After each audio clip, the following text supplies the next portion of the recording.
In 1888, a woman sat perfectly still in a wooden chair for 73 hours. Her name was Hélène Rouart, daughter of the industrialist Henri Rouart, and she was 24 years old. According to conservation records at the Art Institute of Chicago from 2003, infrared reflectography revealed that Edgar Degas repainted her face 11 times, scraping down to the canvas each time before beginning again. This was not typical practice for Degas, who normally worked quickly, building up layers without erasure. Letters preserved at the Bibliothèque Nationale de France show that Henri Rouart paid Degas nothing for this portrait. It was painted as a gift, though museum acquisition records from 1937 note that the Rouart family tried to buy the painting back from collectors 3 separate times before finally losing track of it during the Second World War. This is not fiction. This is what this painting still reveals. What happens when the person you paint refuses to meet your eyes? When someone you have known for 20 years suddenly becomes unknowable? This portrait is not about beauty or status. It is about the moment when intimacy collapses into distance, when a friendship curdles into something colder and more permanent. Curators at the Metropolitan Museum have called this the most psychologically complex portrait Degas ever made. Yet for 90 years, no one could agree on what the woman in the chair was actually feeling. If you are listening to this sometime between 10 at night and 3 in the morning, you are keeping good company. I hope wherever you are is quiet and warm. In the comments, I would love to know what painting made you feel like you were interrupting something private, something you were not meant to see. If this kind of gentle, deep dive into art history helps you unwind, please subscribe. There are more paintings waiting in the dark, and I will be here to walk you through them. Now, let us step closer. You are standing in front of the canvas in the Art Institute of Chicago, Gallery 273. On a Tuesday afternoon in autumn. The room is nearly empty. October light slants through the tall windows, hitting the varnish at an angle that makes the surface look wet. The painting is smaller than you expected, just under 1 meter tall. The woman in the frame sits with her body turned 3/4 away from you, her face in profile, her eyes directed towards something outside the left edge of the composition. Her hands rest in her lap. She wears a dark blue dress with a high collar. Behind her, the wall is a muted grayish-brown, almost the color of wet sand. You notice her posture first, the way her spine holds itself upright without stiffness, the way her shoulders do not slump but do not square themselves either. She is not performing relaxation. She is not performing anything. And then you notice what is missing. She is not looking at you. She is not looking at Degas. According to the exhibition catalogue from the National Gallery in London, 1996, this is one of only 3 portraits Degas made where the sitter refuses all eye contact with the viewer. In most of his portraits, even when figures face away, there is an implied acknowledgement, a sense that the sitter knows they are being observed. Here, there is none. The air in the room feels suddenly colder. You realize you are looking at a document of refusal. To understand this painting, you need to understand the world that produced it. Paris in the 1880s was a city obsessed with looking and being looked at. The boulevards had been rebuilt by Baron Haussmann into wide, straight lines designed for visibility, for promenading, for seeing and being seen. Department stores installed plate glass windows so passers-by could watch shoppers inside. Cafes positioned mirrors so patrons could observe the street while being observed themselves. Photography studios multiplied. Carte de visite, small photographic portraits, circulated as social currency. In the art world, the salon remained the dominant force, though its authority was fracturing. According to records at the Musée d'Orsay, the 1880 salon received over 5,000 submissions and accepted roughly half. The walls of the exhibition hall were packed floor to ceiling with paintings in gilded frames. Viewers hired opera glasses to see works hung near the ceiling. The paintings that succeeded in this system were large, brightly lit, legible from a distance. Faces were idealized, narratives were clear, emotions were theatrical. Degas despised the salon. He had stopped submitting work there in 1870, choosing instead to exhibit with the Impressionists, a loose collective of painters who valued atmospheric light and contemporary subjects over mythological grandeur. But even within the Impressionist group, Degas was an outlier. While Monet and Renoir painted sunlit gardens and river scenes, Degas worked indoors, under gaslight, painting dancers in rehearsal studios and women in milliner shops. He was interested in bodies caught off guard, in postures that revealed effort or exhaustion, in faces turned away. His studio on the Rue Victor Massé was on the 4th floor of a narrow building in Montmartre. Studio inventories from 1917, catalogued by the dealer Ambroise Vollard, list the contents: 2 large easels, a chaise longue covered in threadbare green velvet, a wooden mannequin with articulated joints, a zinc bathtub, stacks of drawings pinned to boards, and a collection of Japanese prints mounted on the walls. The north-facing windows had been partially covered with translucent paper to soften the light. In winter, according to a memoir by the painter Jean-Louis Forain, published in 1918, the studio was so cold that models wore wool stockings under their costumes. Degas had known the Rouart family since 1870. Henri Rouart was an engineer who had made a fortune designing refrigeration systems for steamships. He was also a painter, though not a particularly accomplished one, and an art collector with impeccable taste. His collection included works by Corot, Delacroix, and Millet. On Friday evenings, he hosted gatherings at his home on the Rue de Lisbonne, where artists, writers, and musicians mingled. Degas attended regularly. He and Henri Rouart had met during the Franco-Prussian War, both serving in the National Guard. They had spent cold nights on artillery duty, talking about art and arguing about the future of painting.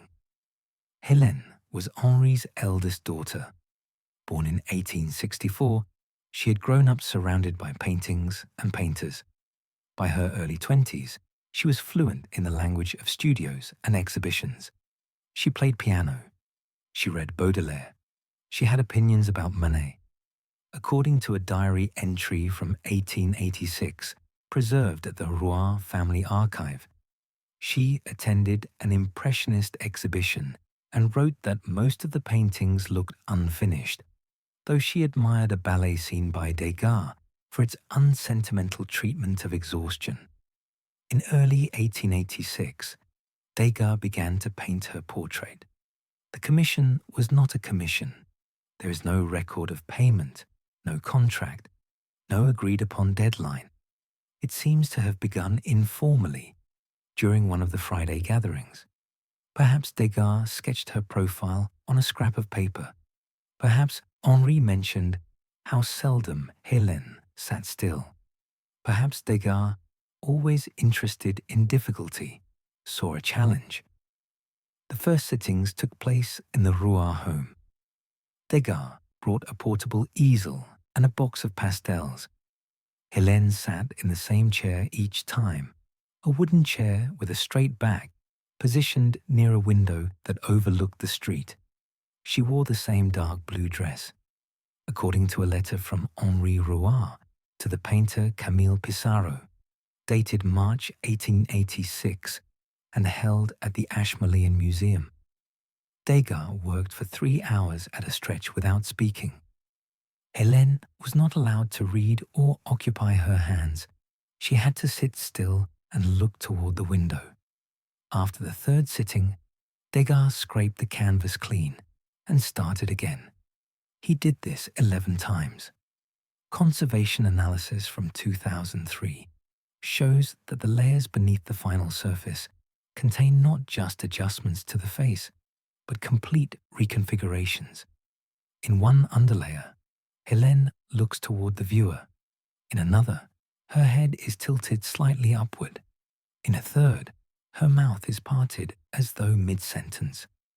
None of these versions satisfied Degas. He kept scraping them away. Why? What was he looking for? Think about the act of portraiture in this period. A portrait was a transaction. The sitter offered their time and their face. The painter offered flattery, or at least a version of the sitter that the sitter could live with. Most portraits were designed to hang in a family home or a private study, to commemorate beauty or status or affection. They were meant to be looked at by the sitter's family and friends, to generate warmth and recognition. Even when painters took liberties, pushing towards psychological insight or formal experimentation, their underlying contract remained. The portrait acknowledged the sitter as a subject worthy of attention. Degas broke that contract. In this painting, Hélène is not acknowledged. She is observed, yes, but not celebrated, not flattered, not even fully seen. Her face in profile is precise and unidealized. Her nose has a slight bump at the bridge. Her chin is soft but not delicate. Her expression is blank in a way that suggests not serenity, but absence. She has turned her attention elsewhere, and Degas has painted that turning away as the subject of the portrait. The background is equally spare. Most portraits of this period included props to signal the sitter's social position and interests. Books, musical instruments, flowers, curtains, glimpses of landscape. Here, there is only a bare wall. The composition is asymmetrical. Hélène sits off-center, her figure weighted toward the right edge of the canvas. The left side, where her gaze is directed, is empty. This emptiness is not neutral. It feels charged, heavy with implication. What is she looking at? What has drawn her attention so completely that she cannot or will not turn back? Studio ledgers from Degas' estate, inventoried in 1918 by the dealer René Gimpel, show that he spent 8 months working on this portrait intermittently, returning to it between other projects. He was painting dancers at the same time, and a series of milliners bent over hat forms. The portrait of Hélène became something he could not resolve and could not abandon. Friends who visited the studio mentioned it in letters. In May 1886, the painter Mary Cassatt wrote to her sister Lydia in a letter now held at the Philadelphia Museum of Art that she had seen a portrait Degas was struggling with, a young woman who looked like she was listening for something no one else could hear. By September, Degas had finished, or rather, he had stopped. The painting was signed and dated, though in a smaller signature than usual, placed low in the right corner, almost hidden in the shadows of Hélène's dress. He gave it to Henri Rouart, not as a gift wrapped with ceremony, but as something handed over quietly, perhaps with a shrug. The Rouart family hung it in the study, not the salon. It stayed there for decades. When visitors came for Friday gatherings, they saw Corot landscapes and Millet peasant scenes, They did not see Hélène.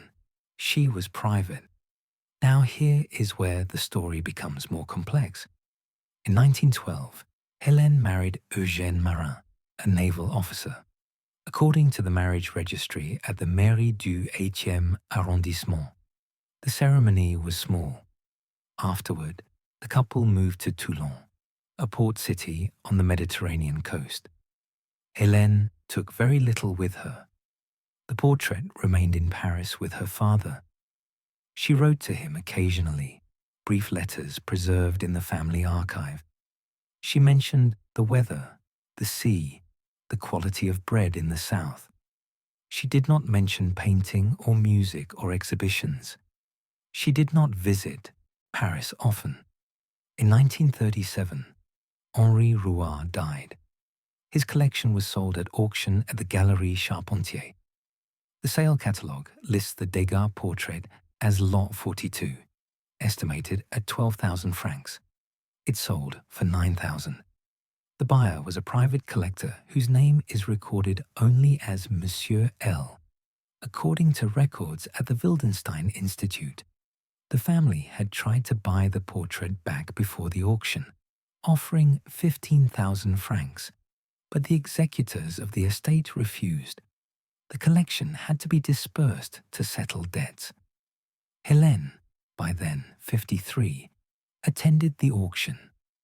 A journalist from Le Figaro mentioned her presence in a brief column, noting that she sat in the back row and left before the bidding on her portrait began. She never spoke publicly about the painting. In 1941, during the German occupation, the portrait disappeared. Monsieur L. had fled Paris, and his collection was seized. Some works were catalogued by the Einsatzstab Reichsleiter Rosenberg, the Nazi organization responsible for looting art. Others were sold on the black market. The Degas portrait was not listed in any official inventory. It resurfaced in 1947 in Switzerland, in the estate of a collector named Werner Abegg. Abegg had acquired it through a dealer in Lausanne in 1943, with documentation claiming it had been legally exported from France before the war. Restitution investigators, working through records at the Archives Nationales in Paris, could not trace a clear provenance for those years. The Rouart family filed a claim, but Hélène, who was still alive, declined to participate. In a letter to the lawyer handling the case, dated 1949 and held at the Marin family archive, she wrote that she did not want the painting back. She said it belonged to a life she no longer inhabited. The portrait was sold again in 1952, this time to an American collector, and again in 1961, when the Art Institute of Chicago acquired it for their permanent collection. It has hung there since, in a room with other Degas works, dancers, bathers, women combing their hair. In this context, it looks like an outlier. The other paintings hum with motion and physical presence. The portrait of Hélène is still. What does it mean to turn away? In the language of portraiture, it can signal modesty, shyness, a reluctance to claim attention. But this is not modesty. Hélène's posture is too firm, too self-contained. It can also signal mystery, an invitation to imagine what the sitter is thinking or feeling. But Degas does not invite that kind of projection. He paints the turn itself as an endpoint, a door closing. There is a term in art history for this kind of composition, the figural avoidance.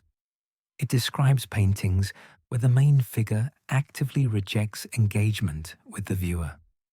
According to a 1998 study by the art historian Carol Armstrong, published in the journal Representations, figural avoidance was rare in 19th century portraiture.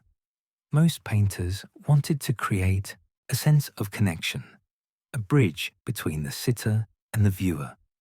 Degas, Armstrong argues, was interested in the opposite. He wanted to paint disconnection, the failure of empathy, the gap between looking and understanding. In this portrait, that gap is the subject. You can look at Hélène as long as you want. You can study the brushwork, the modeling of her cheek, the way light catches the fabric of her dress. But you cannot know her.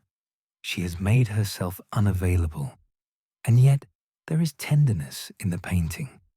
Not in the subject, but in the execution. Degas spent 8 months on this. He scraped the canvas 11 times. He kept returning to it, kept trying to find the right configuration, the right tilt of the head, the right weight of shadow. That is not the behavior of a painter who does not care. It is the behavior of someone trying to understand something that refuses to be understood. Think about the mechanics of oil painting. To scrape down a canvas is to destroy hours of work. The paint has to be wet enough to remove cleanly, but not so wet that it smears into chaos. You scrape with a palette knife, firm strokes, pressing down until you feel the weave of the canvas beneath. It is a violent act, a rejection of what you just made. And then you start again, knowing you might scrape it away again tomorrow. Degas did this 11 times. That is not frustration. That is devotion. What changed between Degas and Hélène? The historical record offers no clear answer. There are no letters documenting a falling out, no diary entries describing a betrayal or a misunderstanding. But something shifted. According to a biography of Degas by Henri Rouart, published in 1991, Degas stopped attending the Friday gatherings at the Rouart home after 1886. He and Henri remained friends, but the intimacy cooled. They saw each other less frequently. When they did meet, it was at galleries or cafes, not at the house on the Rue de Lisbonne. Hélène, meanwhile, withdrew. She stopped attending exhibitions. She stopped playing piano at the gatherings. In a letter from 1889, preserved at the Bibliothèque de l'Institut, Henri Rouart wrote to a friend that his daughter had become difficult to reach even when she was in the same room. "She is here," he wrote, "but not present." Perhaps the portrait documented something that had already happened. Perhaps it caused something to happen. Or perhaps it simply made visible a dynamic that had been unfolding quietly for years. The slow, inevitable drift of one person away from another. The way intimacy can harden into formality without anyone noticing until it is too late. The painting was never publicly exhibited during Degas' lifetime. It was not included in any of the Impressionist exhibitions. It was not reproduced in catalogues or mentioned in reviews. It remained private, hidden in the study, a record of something that could not be spoken aloud. In 1917, Degas died. He was 83, nearly blind, living alone in a cluttered apartment filled with unsold paintings and unfinished sculptures. According to the inventory of his estate, conducted by René Gimpel and Ambroise Vollard, his studio contained over 2,000 drawings, 150 paintings, and 74 wax sculptures. Most of the work was unprepared for sale. Paintings were stacked against walls, edges frayed, sculptures were crumbling, the wax cracked and discolored. The estate was sold in a series of auctions in 1918 and 1919. Prices were high. Degas had become, in death, more celebrated than he had been in life. Collectors fought over the ballet paintings, museums acquired the bathers, but the portrait of Hélène was not in the sales. It had already left his possession, given away in 1886, part of a life he had moved past. Hélène lived until 1954.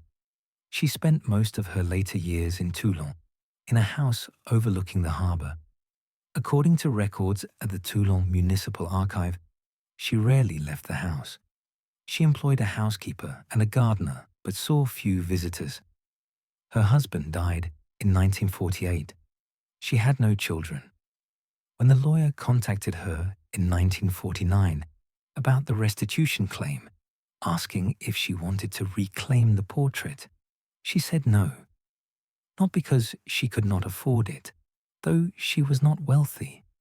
Not because she had forgotten it, but because, she said, it was not hers anymore. It had never really been hers. What does a portrait owe its subject? In the traditional contract, it owes flattery, or at least recognition. It owes the sitter a version of themselves they can accept. But Degas painted something else. He painted distance. He painted the moment when recognition fails. And in doing so, he created a portrait that is painfully, uncomfortably honest. Curators at the Art Institute have noted that visitors often stand in front of this painting for a long time, longer than they stand in front of the ballet paintings, longer than the bathers. There is something magnetic about Hélène's refusal. It makes you want to understand. It makes you lean closer, as though proximity could unlock what the painting withholds. But it never does. The painting remains closed. In 2003, the conservation team at the Art Institute conducted a full technical analysis. They used infrared reflectography to see beneath the surface layers. They took X-rays to examine the canvas support. They analyzed paint samples to identify pigments. The report, archived in the museum's conservation department, runs to 47 pages.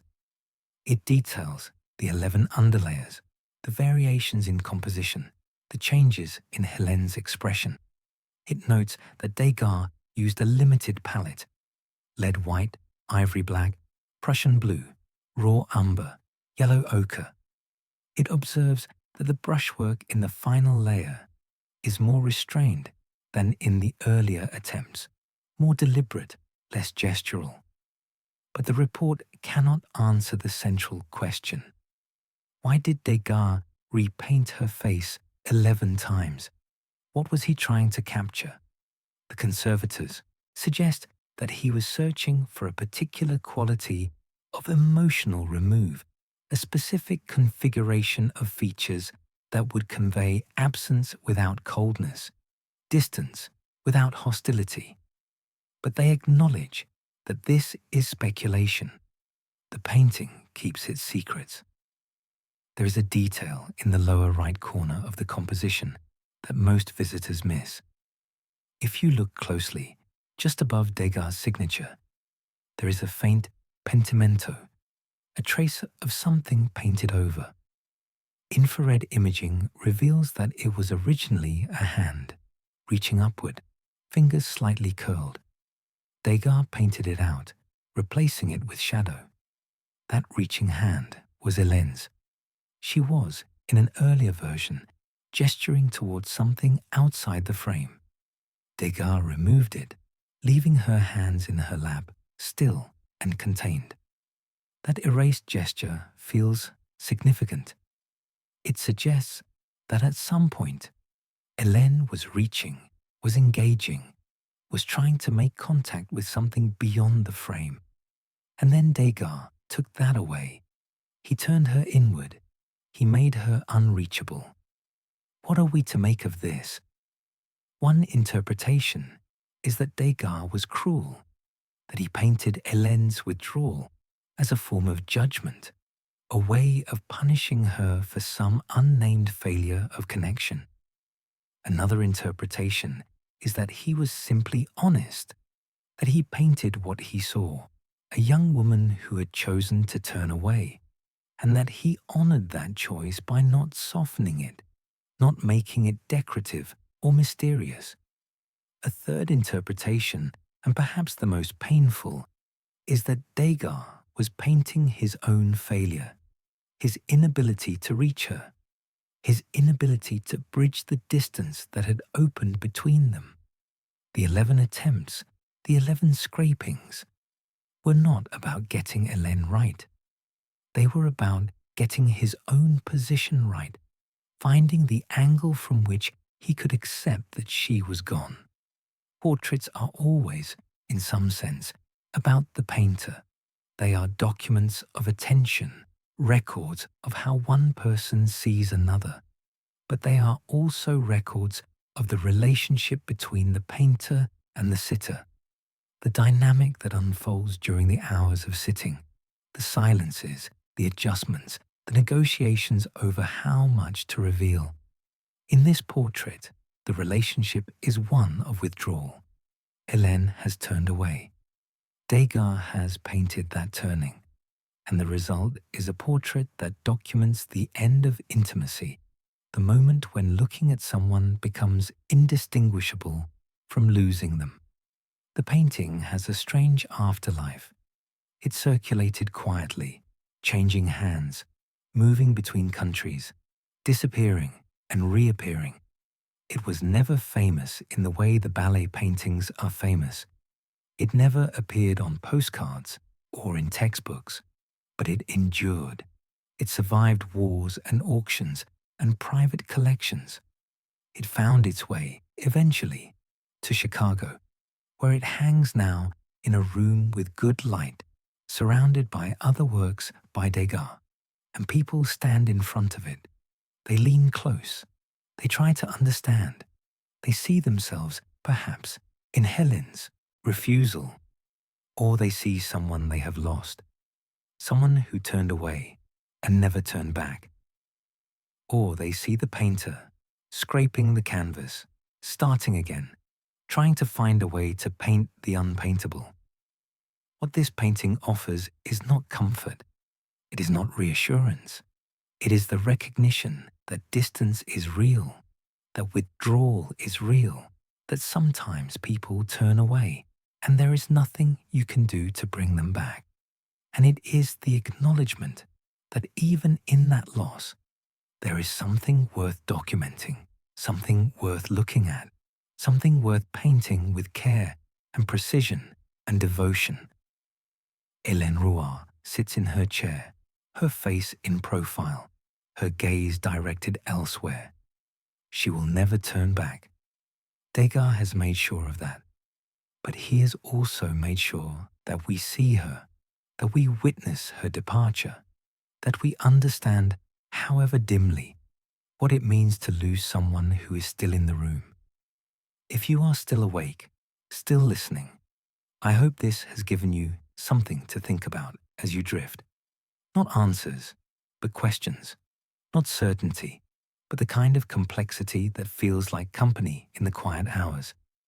The portrait of Hélène Rouart is in Chicago, in Gallery 273.